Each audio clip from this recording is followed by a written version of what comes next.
Good evening and welcome to tonight's webinar, which is all about something that's probably close to my heart, which is the idea of working between things like burnout, the blended life, or a work-life balance. So what we're going to do is share the screen very shortly, invite you in to take part, ask questions along the way. I'd love to hear about them. And what we're going to do is, I guess, explore some different ways to look at your particular life, your particular way of conducting your business and the balance between your business and your life, and see what we can do. I like the way that this t-shirt's coming up on screen. It's looking rather good. What we'll do is get that underway in just a moment. Let's share screen and let's go.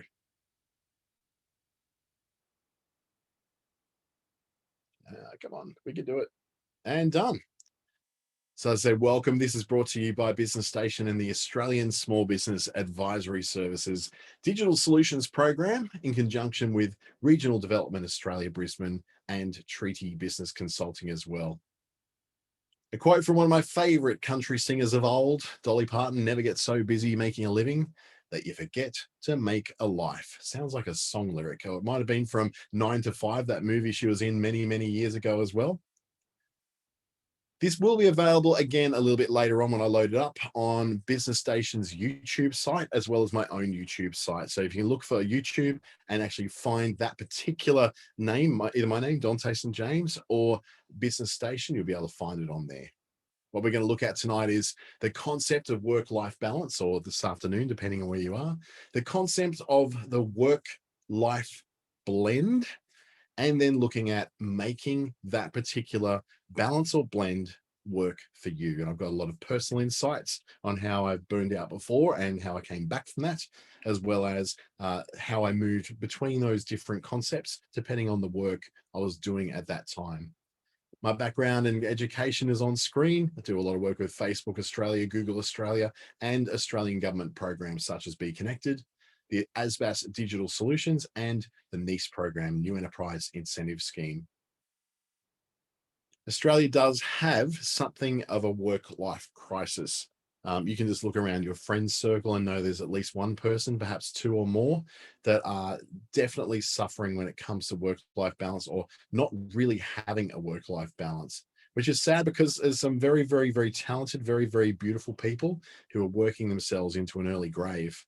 On average, over 40 hours across employees. So we don't necessarily work the 38-hour week in Australia. On average, across all employees, is about 40 hours. The average is over 42 hours for those who don't work in government positions, or not-for-profits, where they have very defined work hours and a lot of demarcation in place.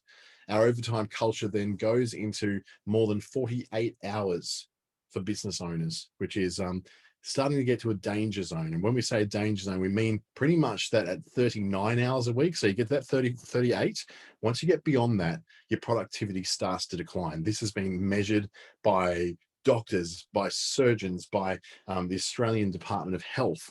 It is a very well-known thing that productivity tends to decline the more hours we add on. At 48 hours, that productivity then doesn't just decline, but it increasingly declines. It declines faster and declines faster and faster.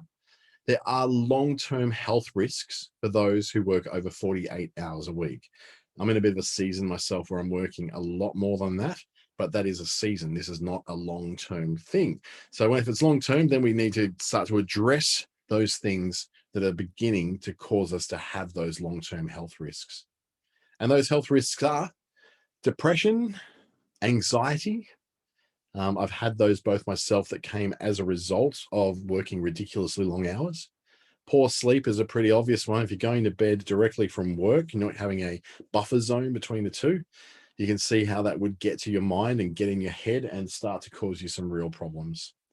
Heart disease, largely due to stress and ongoing, like the overabundance of cortisol in your system, and also due to poor eating habits that often come with working long. If you're working long hours, you're eating a lot of McDonald's on the way home and ordering a lot of Domino's on a Friday night, and perhaps eating in patterns that are not particularly suitable for the long-term health of you.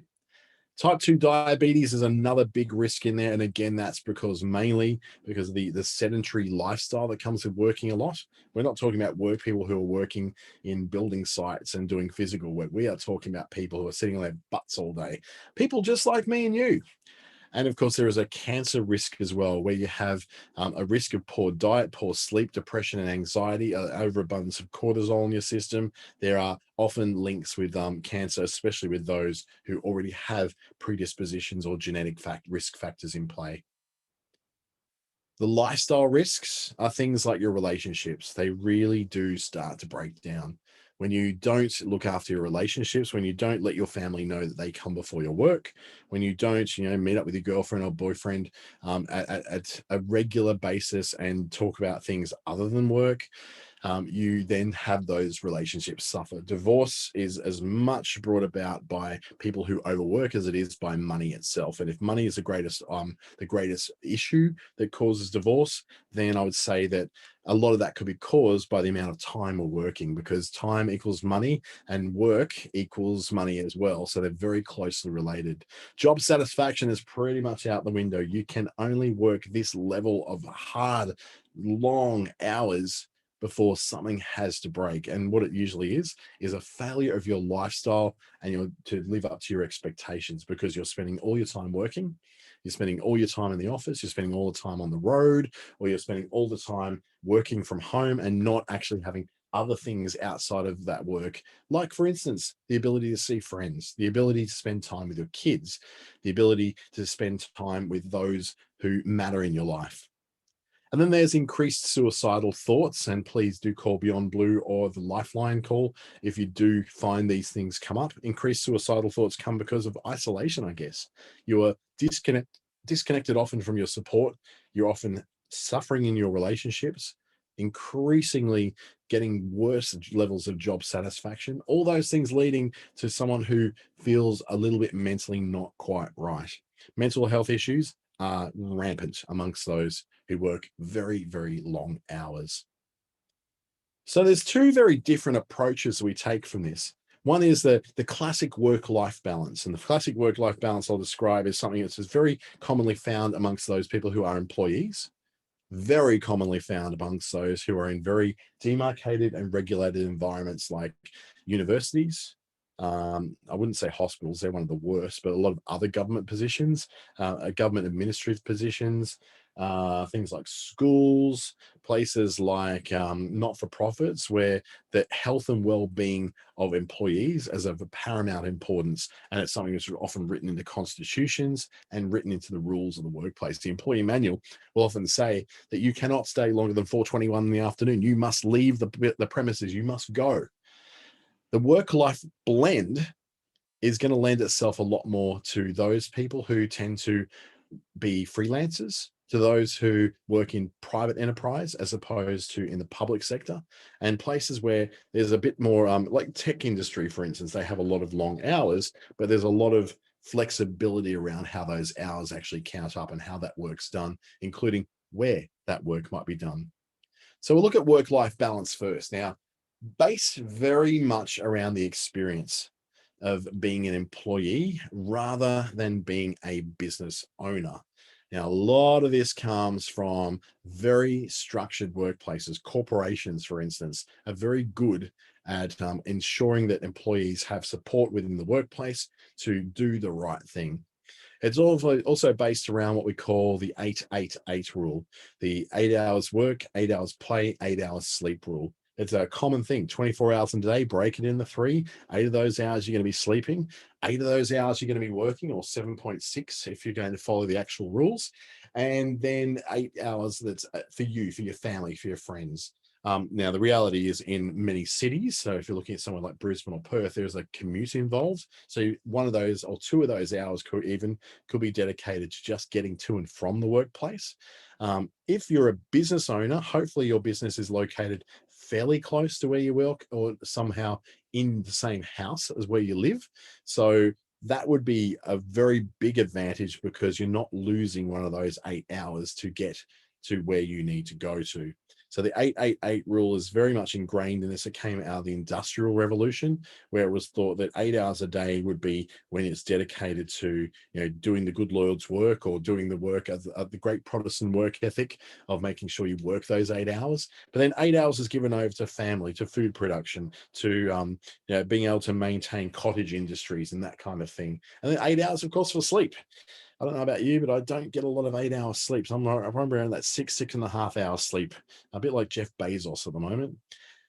Number three is usually in a place where they take their leave, their breaks, and their holidays, and it's encouraged that they actually do it. The whole idea of starting to bank lots of leave is actually now frowned upon in many, many workplaces.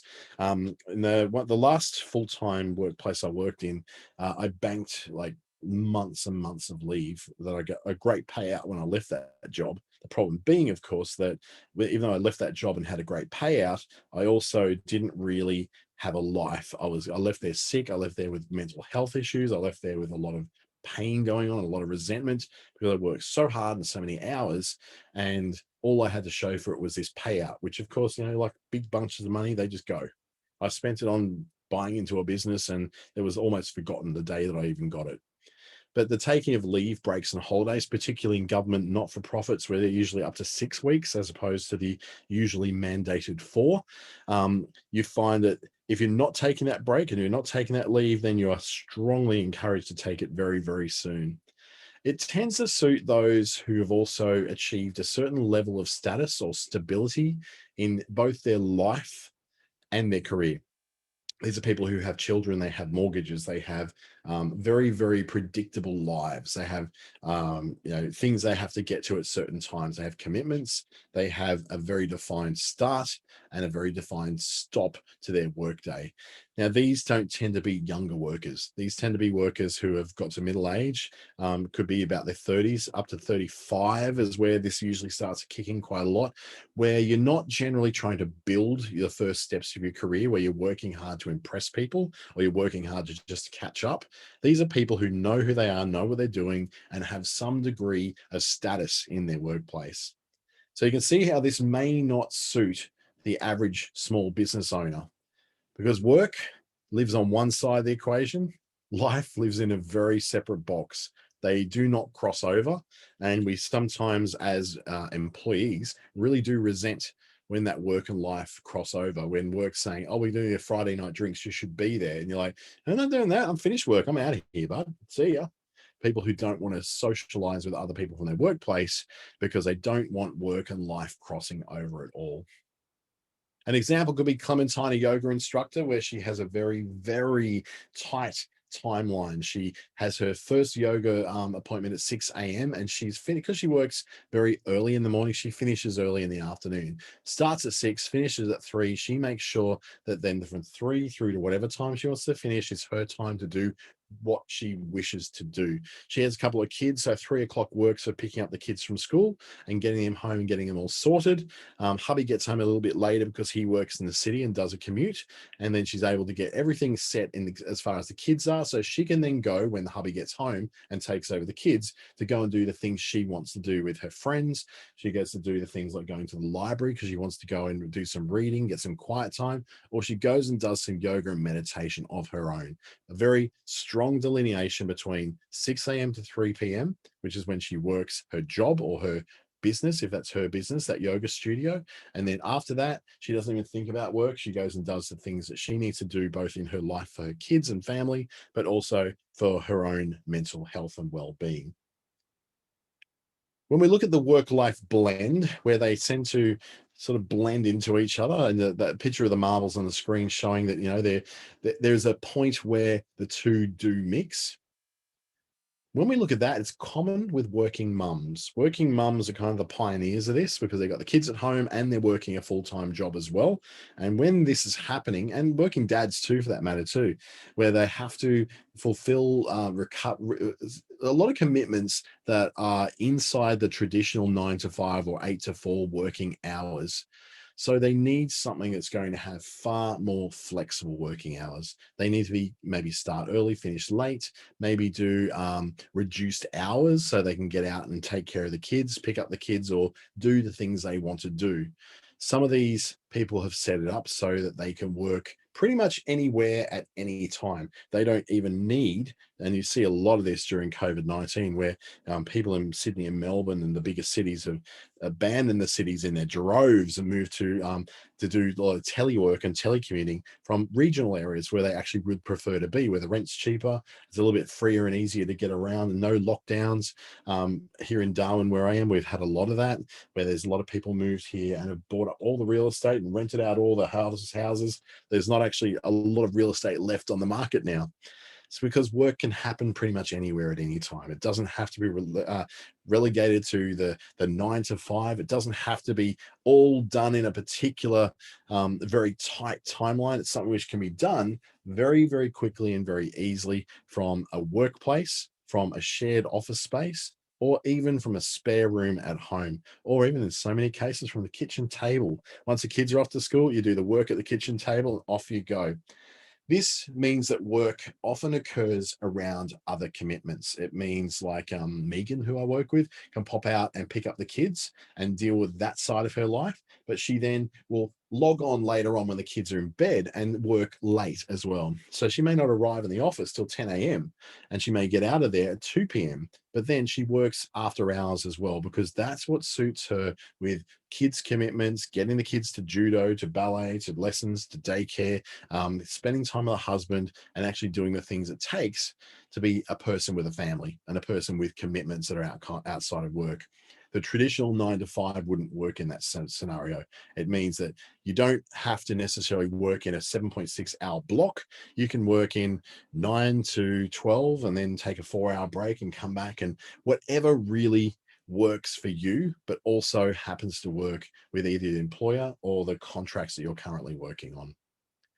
It looks a little bit more like this. It's a work-life blend. Work and life kind of blend into each other, and they will impact each other. Work sometimes means that your life has to sort of like skew around it, but then other times your life is going to force work to skew around it as well. It's a bit of a game of give and take, a bit of compromise, and a way for you to balance out things over a longer term, rather than having mandated balance, which is work is here, life is here.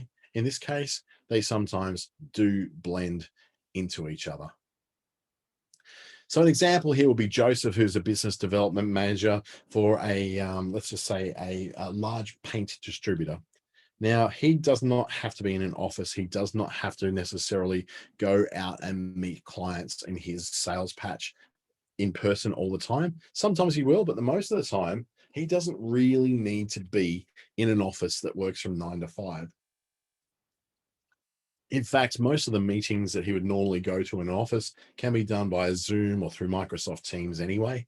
So the realistically, he doesn't necessarily need to be in office, especially if he's been working there quite a while and is very well known and trusted within the organization.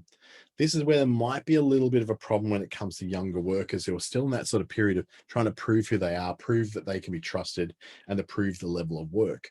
So the blend is not necessarily something which is suited towards younger workers who are yet to sort of prove their mettle or prove their worth in an organization. It's often something which is offered first to those who have been around and have, I guess, quote, earned the privilege of being able to do it.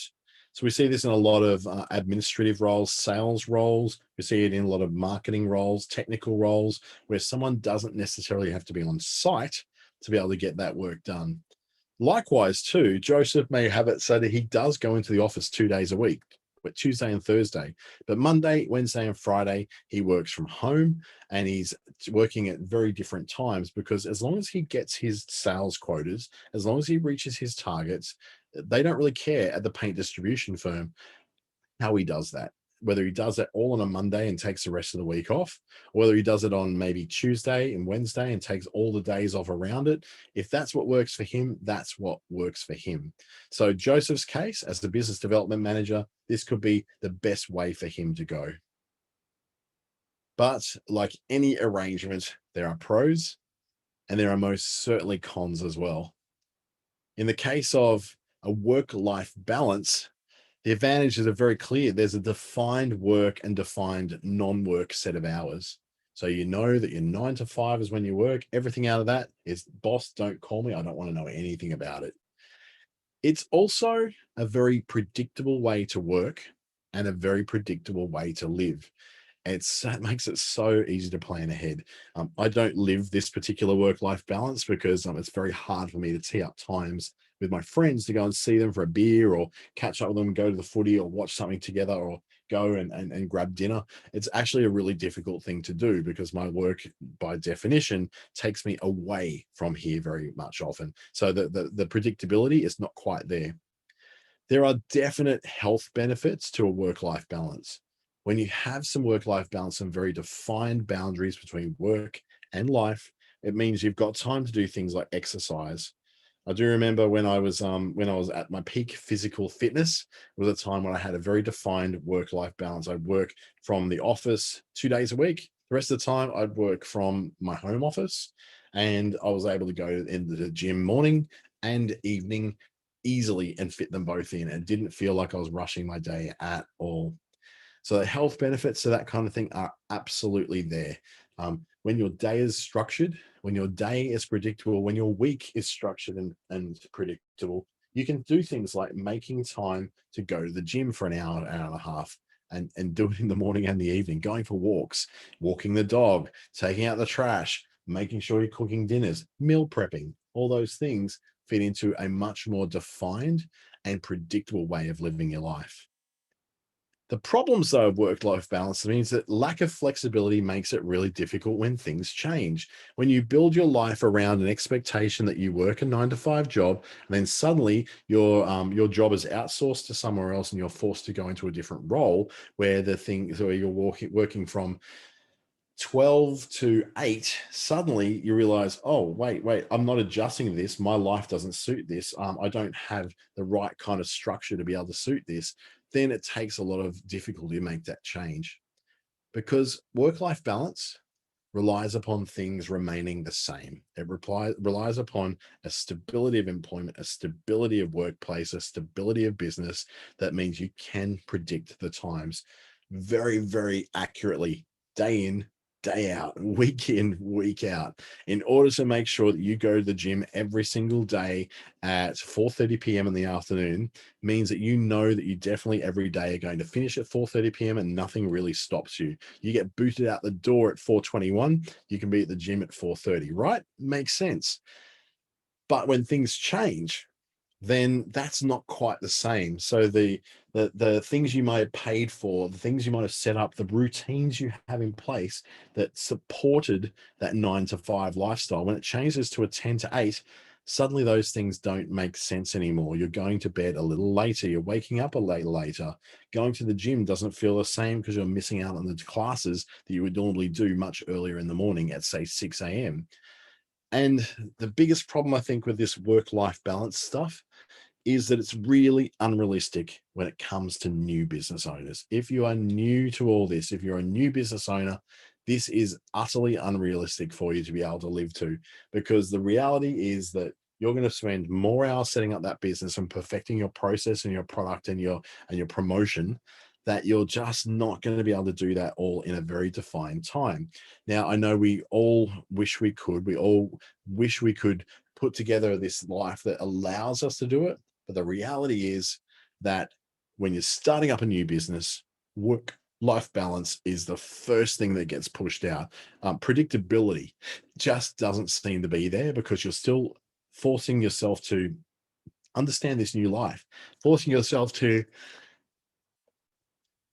figure out what your new routine is and forcing yourself to understand what that effect is on your mental health, whether you actually want this change. In fact, that's behind what a lot of the failure of business is in its first year of operation, is not necessarily a lack of cash flow or a lack of viability of the business. It's more to do with the viability of the person who's running the business. If they are not able to make that change into quite a lot of work and quite a lot of change going on around them and it's shifting sands, then they will fail. And that's behind a lot of the failures in small businesses in their first year of operation. Now we swing around to the advantages of what we call the work life blend. So we're doing something which is a little bit more flexible And that flexibility allows you to roll with the changes so much easier. If you're in a position where your work hours change because you sort of move everything around a lot more easily, and you're used to working with people who will accommodate those changes, then it's very, very flexible. The moves happen more easily with change. So, for instance, if it's a location, it's changing your office space, if it's changing your hours, if it's changing the length of time you work, if it's changing the basis of the job you're doing, or if in the case of a small business, you are changing your opening hours in response to a change to say it's Christmas shopping time. So you're going to work a lot later than what you would normally do during a regular week in the year. Well, you can move much more easily with those changes than you can when you're used to having a work life balance, which says, I start now, I finish now. Do not talk to me because I'm no longer in business until tomorrow morning at 9 a.m. on the dot. Because there's no set hours, work fits around other kinds of things. So, for instance, if you've got a athletics carnival that's on this weekend and your kid needs a lot more training this week, which means being there to pick them up after work, after school at an earlier time than you normally would, you just fit it in. It can be done. You've got a situation where your boss, where your partner, where your workplace, where your own business, if you're the boss of it, you already know that you're able to fit these changes in because you've done it before. You've already proven that your work life blend is working. No set hours means that your work can fit around the other factors in your life, whether that's family, friends, holidays, whatever you want to do, even the location of where you want to work from, particularly if you're working digitally like I am right now. I could be doing this at any space in time in the world. I can be doing it in Perth. I can be doing it in Adelaide. I can be doing it in North Queensland. Right now, I'm doing it in the spare room at my house in Darwin. It could be anywhere.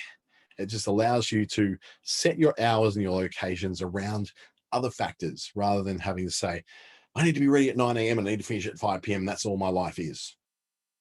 The problems of work life blend are, oh boy, I've certainly had this one come up a number of times in life.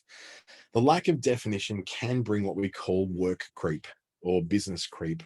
It's where work creeps into more and more hours of your day as the days go on. You might start off with some very strong principles and say, I do not work any more than 40 hours a week. Wake up 6 months later and you're working a 60-hour week. It can creep in. It just starts with, oh, I just need to put another hour just to put these Facebook posts together. I'll just do that and then I'll finish. Then the next week, it's like, oh, I'll just put in this 2 hours to do my promotional marketing and do my MailChimp setup and my Facebook posts and my LinkedIn posts. And then before you know it, you're working an extra 20 hours on top of what you normally would because it just crept up a little bit more, a little bit more, a little bit more, a little bit more, particularly as your business grows. The faster and bigger your business grows, this scope creep or work creep, where the work creeps more and more into your day, that is going to happen even more so as the business gets busier, because you'll get to that point where you're not quite busy enough, that you're not quite big enough and quite cash flow positive enough to employ someone to take that stuff off your hands. So you have to still do it because you're making the sales. You just have to be able to do that work, which means extra hours. You're selling more time for money. So instead of selling 40 hours of your time, you're selling 60 hours of your time.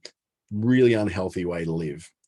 It's also difficult to make plans and predict availability. And this is one thing I find quite difficult sometimes with my more work life blended life.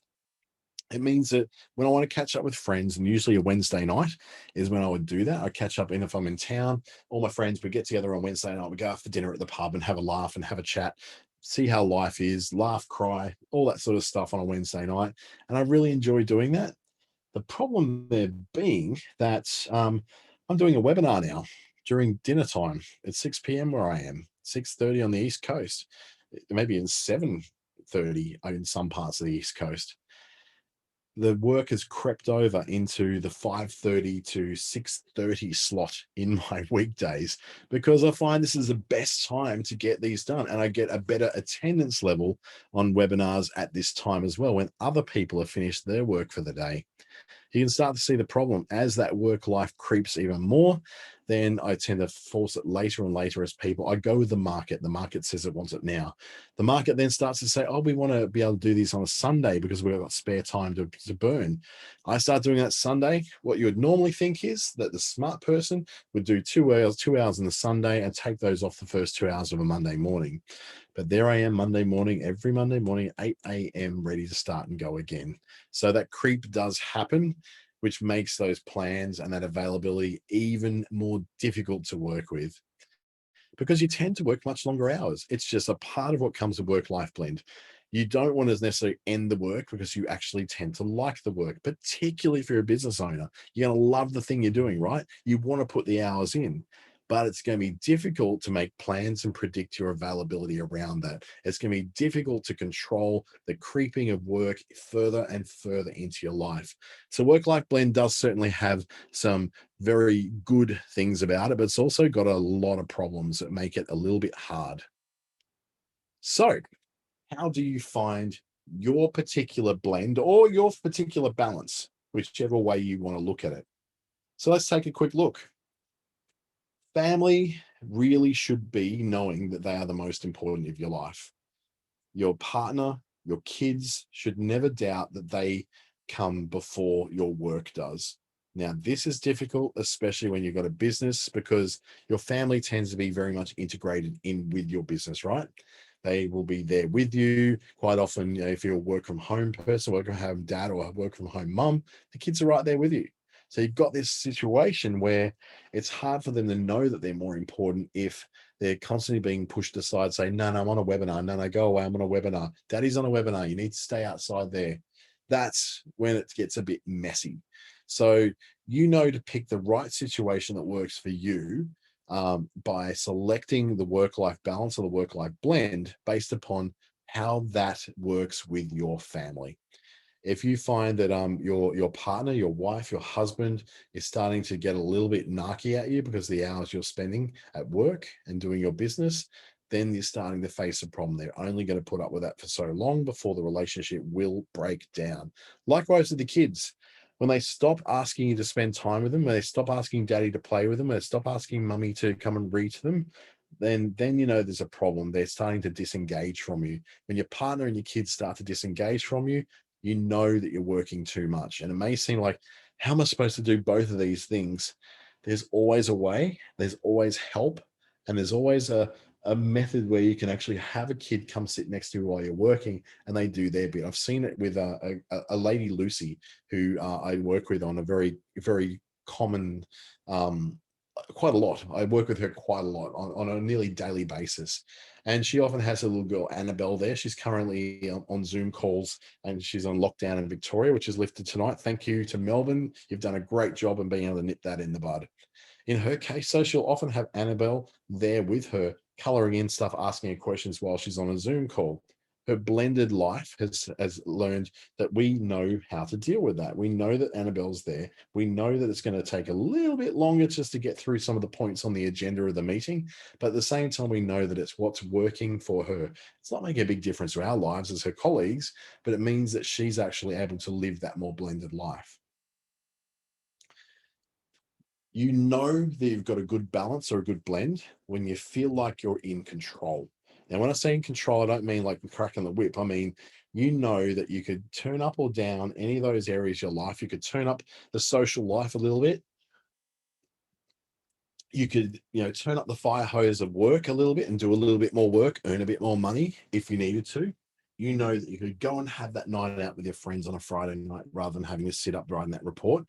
When you know you've got control over those things and you can turn up and down that fire hose of work or that fire hose of social life or the fire hose, and I use the fire hose principle here because think of water coming through a hose. A fire hose allows you to adjust with the nozzle whether it comes out more or less.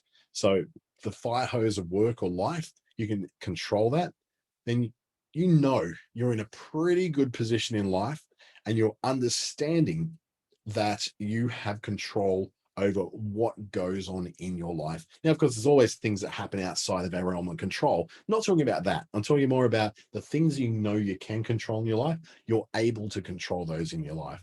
That's when you know you've got the right balance or blend.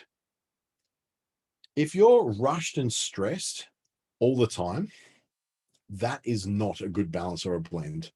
But if rushed and stressed is not your usual state, if it's just around for a season, so right now I'm in the middle of a month-long season of where this is like really hard work to the point where it's actually getting quite frustrating now, and I just want to take a week off and have a sleep. That is a big tell that things are not in balance or they're not blended the right way in my life. I've got a very blended life of work and play, and they tend to sometimes a bit more play, sometimes a bit more work. It depends. I can be very much myself in my job and work from wherever I like, which I really enjoy. But if rushed and stressed is your usual state of living from week in, week out, month in, month out, and it has been like that for a number of years, then your blend's not right and your work life balance is out. So that's how you tell that you've got a good balance. It's rushed and stressed is not what your default setting in life is, right? If people aren't always asking if you're busy, asking you, you're always answering, I'm busy, then you're in a good spot. Now, if you need to take time to disconnect, or you don't have, let me put it this way, if you don't have the time to disconnect from everything every so often, like for instance, I'll finish this webinar, I'm going to go disconnect, not take my phone, and go out and ride a scooter around the CBD of Darwin just for a bit of fresh air and fun, just to get my mind off work. And then I'll come back and work another couple of hours. That's me taking time to disconnect, right?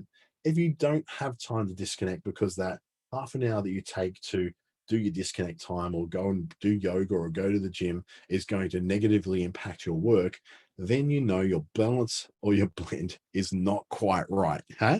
You get this? But if you do have time to disconnect and you can go and do something, even by taking a half an hour off and taking a walk, then you know that you have the right kind of balance or blend, or at least are on the way to having the right kind of balance or blend. When you have a good balance or a good blend in your work life state, it allows you to be present in the moment. This is what they call mindfulness. This is where you can say that I'm not sitting here with my emails up on this screen whilst I'm trying to do this and looking at my phones and trying to do this and bring up this phone and checking on that one and making sure that I'm reading that piece of paper. I'm very present in the moment with this particular webinar. I'm not thinking about the next thing I need to do. I'm not thinking about the going and cooking dinner and then going for the walk. And what I'm doing is staying here, right now in this particular webinar.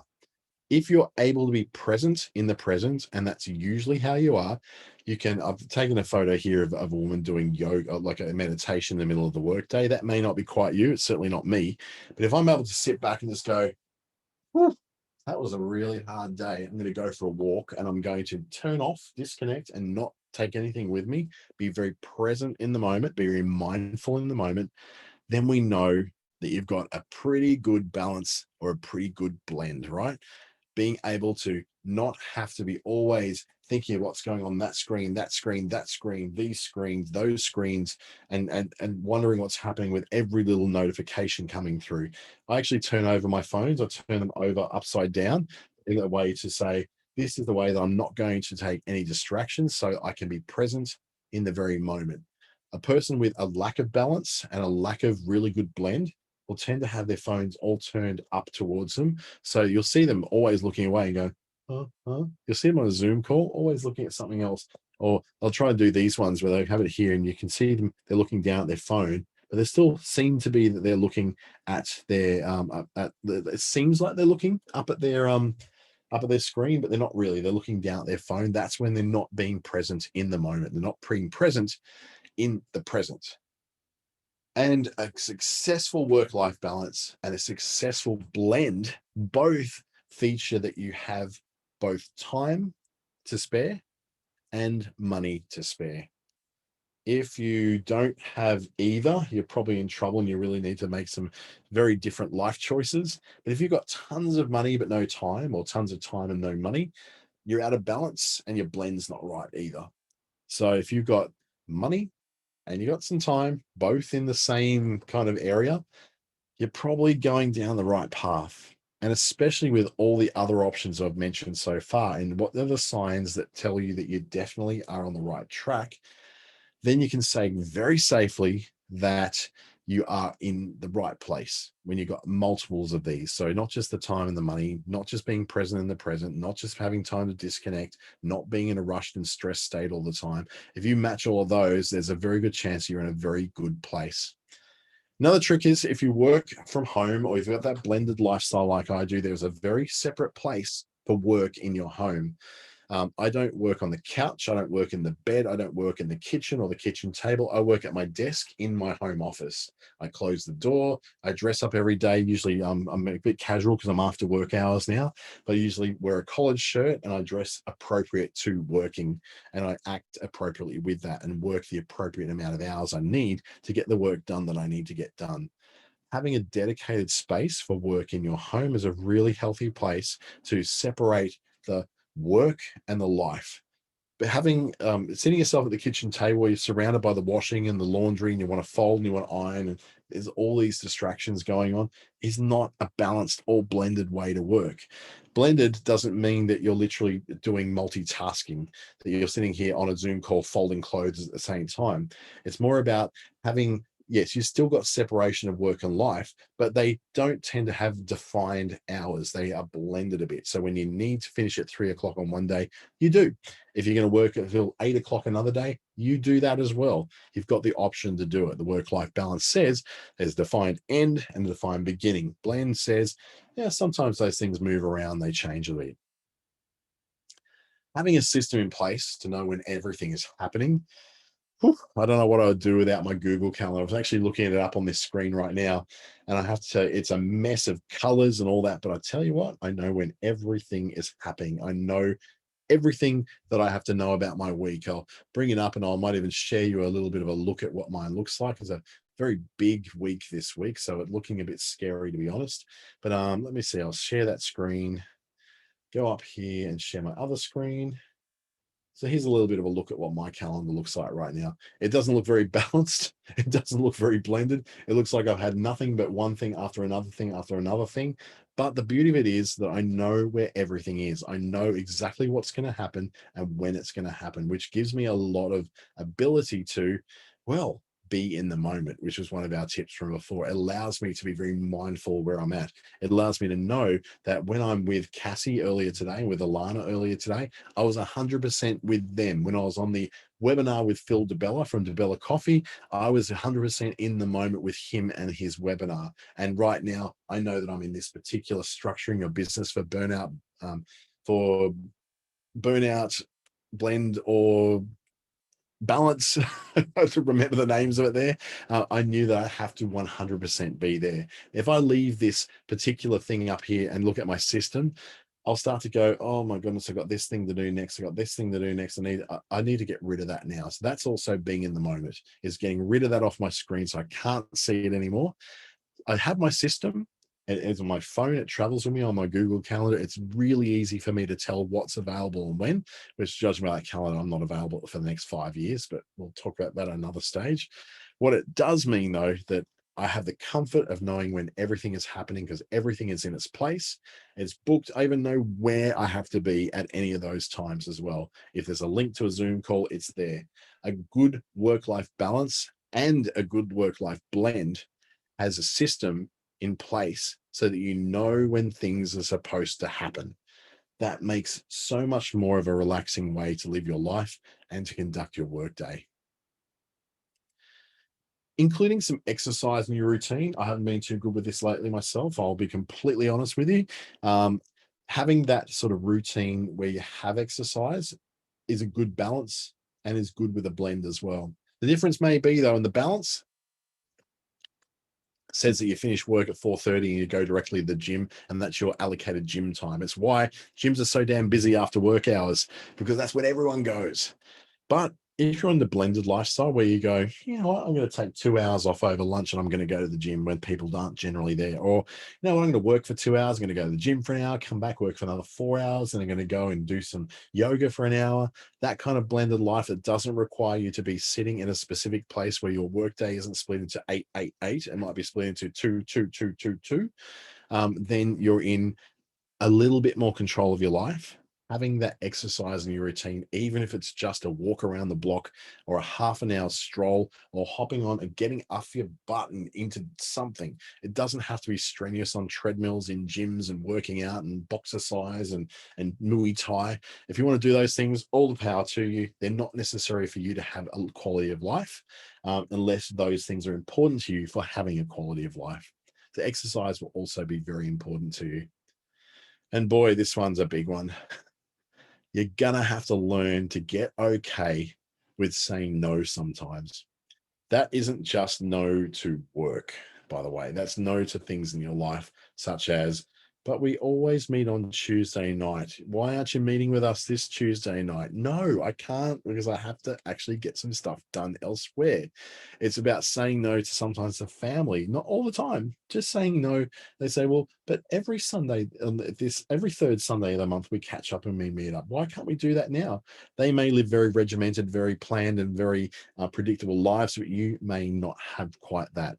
Once you train people how to use how to deal with you, how you do train people how to treat you. Ultimately, you will get okay with saying no. The yes won't be the automatic answer. The no won't be the automatic answer. What will be the automatic answer is, "Hey, I'm not sure. Let me get back to you." As long as you get back to them with a yes or a no, and don't tend to have to justify your yeses and your nos. There's an old biblical passage I remember from Sunday school. It's some, I think it's a psalm or a proverb, which is let your yes be yes and your no be no. You don't have to let your yes and yes, your yes be justified or your no be justified. Oh no, I can't make it because I got to go down. I got to wash the nappies and put them on the line. Then I got to go down, pick up Billy from soccer, and then I got to run down the library and take those back, pick up the dry clean. No one cares. Just say yes or no. People will get over it a lot quicker than you give them credit for. When you think about it, when people say yes or no to you, do you care about the excuses? If they say no, you might be like, oh, but do you really care about the excuse is? Probably not. They also don't care about yours. So a good work-life balance and a good blended life balance is also really so much easier to live if you just learn to be okay with saying the word no. In my own experience, I had a lot of balance as an employee between, say, 2012 and 2017 when I actually decided to lose a lot of weight, do a lot of exercise. And that time I had a very predictable work. Even though I traveled quite a lot with work, the hours were still very much set at 9 to 5. I'd start at 9, I finish at 5. I had a 9 o'clock meeting every morning. I know where I'd have to be and what I was doing, even if I was in Geelong, the Gold Coast, Bundaberg, Ballarat, Bendigo, or Berry in South Australia. Didn't matter where I was. It was always the same thing. I'd go up, wake up at 5 a.m., go to the gym, do 2 hours of gym, then get ready for work, be having breakfast, and then finishing off breakfast and starting off my calls or going into a local office and starting to work 9 to 5. It's just the way that my life was lived. Now, that was very predictable when I was an employee, when I had set hours to be able to do that. Burnout came when I started to try and be a business owner. 2017 to 2019, when I really gave my third business a go, was when I suffered burnout very quickly because I just went straight from a very predictable, balanced lifestyle as an employee to then not having that balance because I was working 50 to 60 hours a week trying to make this business work. It took a lot. And between 2017 and 2019, my mental health was not in a great place. I was in a terrible, terrible, unbalanced set of relationships, unbalanced expectations. I stopped working out. I got very unhealthy. I was eating all the wrong foods, and I'm still there right now. So I'm still recovering from that, even though I found a pretty good blend from about 2019 to 2021, particularly in the last year. I've managed to find a blend that's working a lot more for me as a business owner and a contractor.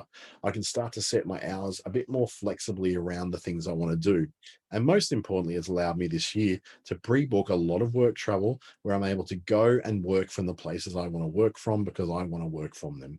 It's not going to be as convenient as sitting in front of my giant screens, my ring light working and making my webinars look great, but I've got to learn how to work around that. And part of working around that will be finding the things to work for me when I'm working out of, say, the Doubletree Hilton in Cairns, or working from my parents' spare bedroom, or working from somewhere which isn't my normal base of operations, and learning how to live with that. Finding a blend often means that you're not going to have the best case scenario in place. You're not going to have the best possible equipment around you or the best possible support. Or you may not even have people who are working the same hours as you because they've finished at 5. But finding the right blend means that you learn to deal with that. You use the hours when people are around to get what you need from them, and then you move on and do the next thing. Finding a balance and a blend, you'll often just work around them. You'll go backwards and forwards them all your life. The more established you get in your business, the first few years you don't expect to have a lot of balance. You may have to do a lot of blending, and then you'll get that balance. And something will change. A recession will come along, or COVID-19 will come along, or you'll change. You'll upgrade your business. You'll buy a new business, and then that blend and balance cycle will happen again. You'll come backwards and forwards between the two of them quite a lot in your life. What you want to avoid though is burnout. You want to have there be a very strong red line in your life that warns you when burnout's on the way. Now, I'll tell you now that blend is going to be the area where you're more likely to slip over into burnout because it's not as regimented or as strict in start here, finish here. It can be very much a sign of burnout when you slip out of blend down rather than going back up into the balance. Ultimately, you want to get to the balance. Blend may work better for you for a season, but when you get to the point where I'm at right now, where it's just a month-long burst of work, I'm starting to approach that burnout space. I'm looking forward to a bit of a trip down to Brisbane this weekend to see friends and relax a bit. That will help me have a much better time of it. But that balance blend thing, you're going to battle that a little bit. You're going to go backwards and forwards between them as a business owner over a period of time. Just make sure you do recognize that eventually you have to land in one of those. Otherwise, you're just going to land in the burnout area. There's some really good resources out there to help you to see how other people live their lives. I find that the freelancer site, which is designed for people who work from home and have micro businesses and need to be able to check in with other people every so often. Flying Solo is a great community site, which allows you to connect with other people who are in the same position as you as a freelancer or as a small business operating from home, particularly. Where you connect with other people, you can learn how to manage things like money, your productivity, get the right technology, connect with other people so you can chat and discuss ideas and work in little pods so that people know what they're doing. There's pretty much full of people just like you and me who are willing to connect with each other to have a better blend of their time. But there's also, plenty of other ways we can do that. For instance, I would say that it's a very good chance that when you find the right blend or balance, it's a very good life decision. But when you find the right blend of balance, it's also an even better business decision because you can only work in burnout. You can only work in ridiculous hours for a certain amount of time before things go horribly wrong for you. Finding the right blend or balance is a good life decision and an even better business decision. Thank you so much for joining me on this particular webinar tonight. Something I'm quite passionate about, something I'm living towards, something that I'm certainly in that blend period right now. I'm hoping in the next 2 years to get much more of a balance. But you know what? The way I travel with work, I live between multiple cities now. It's more likely that I'm going to end up having a blend for quite some time. But through that blend, I'll find my balance. I hope that you'll do that too. So thank you for taking time out this evening or this afternoon, depending on wherever you are, to not just work on your business, not just work in your business, but also work on your business. Maybe I need to sleep as well. Thank you so much. This will be on YouTube a little bit later as well. So thank you for taking some time out, and I'll see you again soon.